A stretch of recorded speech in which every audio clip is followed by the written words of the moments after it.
ముందు మీరు జీవన ఎందుకంటే నేను గెలితే ఎట్లా మంత్రిని అవుతా నిజమా? సమర్థుడు ఎవడేం చేస్తుంది కదనే, ఎవడేం చేయాలి కదా. రేవంత్ రెడ్డికి నా మీద అవిశ్వాసం ఉందని చెప్పండి.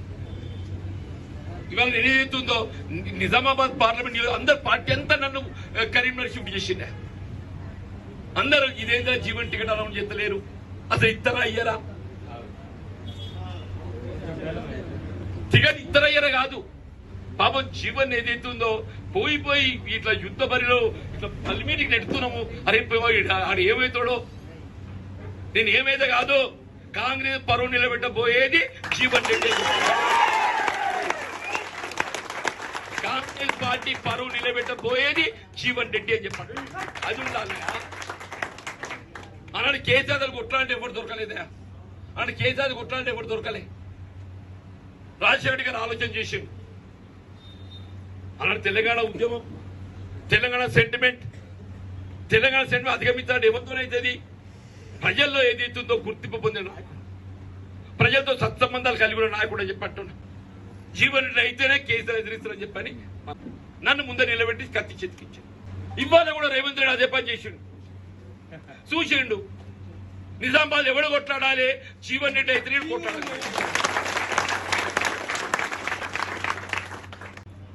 నేను రాజకీయంగా ప్రజా జీవితం చివరికి వచ్చింది. నా జీవితం చివరిలో ఏదైతే నాకు చిరస్థాయిగా నిలబడబోయే గుర్తింపు కావాలి.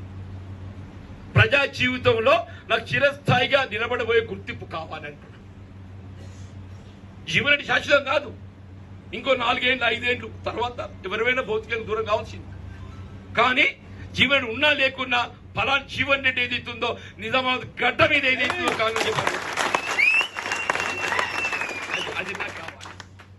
జైత్యాల ప్రజలు ఏదైతుందో నన్ను ఏదైతుందో అబ్బా అరవింద్ డిపాజిట్ కాదని చెప్పాలి. నువ్వు గెలవడం కాదు, నన్ను అడిగిన అందరూ ఊగే నిజామాబాద్ కరీంనగర్ పోతే మంచుకుంటుంది కదా అని దీపా మనిషి పిలిచి మాట్లాడి. కరీంనగర్ నీకు బాగుంటుంది, 4 ఎమ్మెల్యేలు ఉన్నారు, ఆడ బీజేపీకి అంత 2 లక్షల ఓట్లు రాలేదు, కాంగ్రెస్కి 5 లక్షల ఓట్లు వచ్చినాయి. నేను చెప్పిన నిజామాబాద్కి వెళ్ళి చేస్తా అని చెప్పి కోవడానికి ఒక కారణం ఉంది. ఏంటి? నా జగిత్యాల గడ్డ నిజామాబాద్ పార్లమెంట్ లో అంతర్భాగమైంది.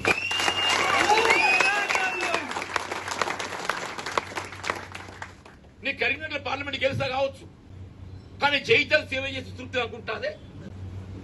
ఇది నా స్వార్థం అనుకోండి, మీరు నా స్వార్థం అనుకోండి చెప్పంటూ నేను. నిజామాబాద్ పార్లమెంట్ టఫ్ సీట్, ఈ టఫ్ సీట్ నాకు చెప్పాను. మొత్తం మన ఇప్పుడు బీఆర్ఎస్ మనకంటే ఒక 20,000 ఓట్లు ఎక్కువ ఉంది పేరు అసెంబ్లీ. మనకంటే బీజేపీ 30,000 తక్కువ ఉన్నది. మొత్తం 3 పార్టీలు 50,000 లోపల ఉన్నాయి. మొత్తం తెలంగాణ రాష్ట్రంలో టఫ్ సీట్ అంటే నిజామాబాద్. నేను కోరుకున్నా నేను కొట్లాడదా బరాబరి, నేను యుద్ధంలో కొట్లాడదా మొగంతో కొట్లాడాలి.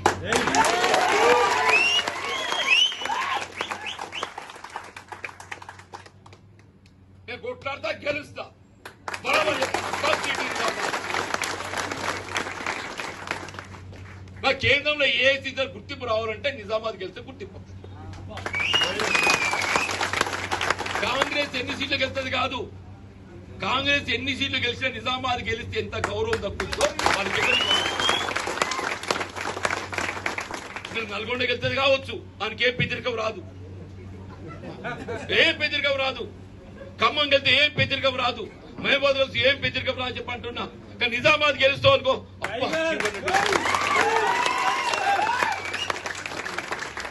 నేను పార్లమెంట్ అడుగు పెడితే అందరు ఉరుకురికి చేయగలుగుతారు, అందరు ఉరుకురికొచ్చి. ఎందుకు? నిజామాబాద్ గడ్డ మీద ఏదైతుందో కాంగ్రెస్ జెండా ఎగరవేసుడు ఎవడు అని చెప్పారు.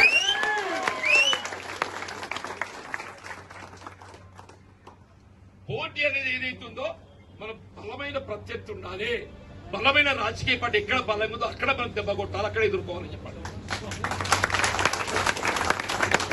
నిజామాబాద్ అటువంటి స్థానం గెలిస్తే దేశంలో ఇండియా కూటమి అధికారానికి వస్తుంది.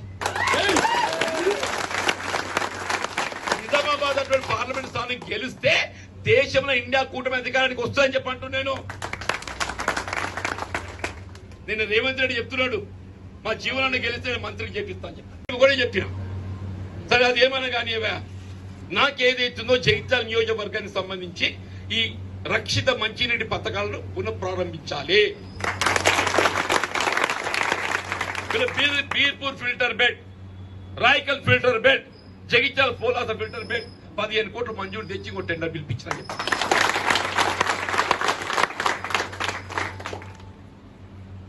జగిత్యాల పట్టణానికి 50 రోడ్డు చెప్తున్నా. నేను కూడా 60 ఫీట్లు చేసిన. నేను 6 నెలల 100 ఫీట్లు చేస్తా. 6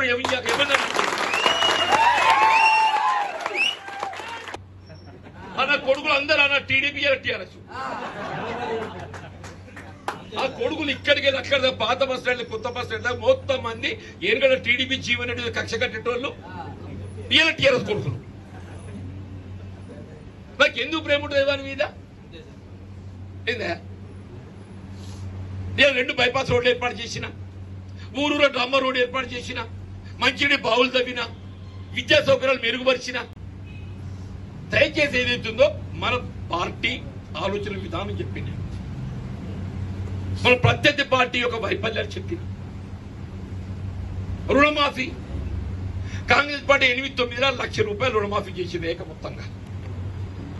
ఇలా బీజేపీ చేయాలని చేస్తే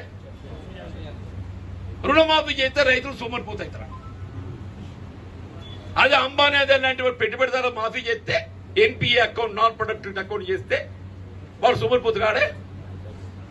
ఇలా నేను చెప్తున్నా, రేపు ఖరీఫ్ పంట నాటికి ఏది ఇస్తుందో మీరు పైసా చెల్లించకుండా మీకు రుణమాఫీ చేపించే బాధ్యత మాది. అదే బీజేపీ చెప్పన్నారు, నేను చెప్పారు. వాడు పెట్టుబడి భరోసా రైతుకు సంవత్సరానికి 6,000 ఇస్తా అని చెప్తున్నా. నేను ఎకరానికి 15,000 ఇస్తా అంటున్నా. ఒక రైతుకు ఎకరా కమతం 3 ఎకరాలు ఉంటుంది అనుకో, ఉదాహరణ 15 మూల 45,000. 2 ఎకరాలు ఉంటుంది అనుకో, ఆడిచ్చేది ఎంత? 6,000. మన కాంగ్రెస్ పార్టీ ఇచ్చేది ఎంత? ఎకరానికి 15,000. ఒక ఎకరం లెక్క తీసుకున్నా కానీ మానకంటే ఒక ఎకరం లెక్క తీసుకున్నా అది ఏ విధంగా మనకంటే అడుగు ముందంటే ఏ విధంగా మెరుగైన విధానం ఉన్నది? కాంగ్రెస్ పార్టీకి భారతీయ జనతా పార్టీకి ఏ విధంగా మెరుగైన విధానం?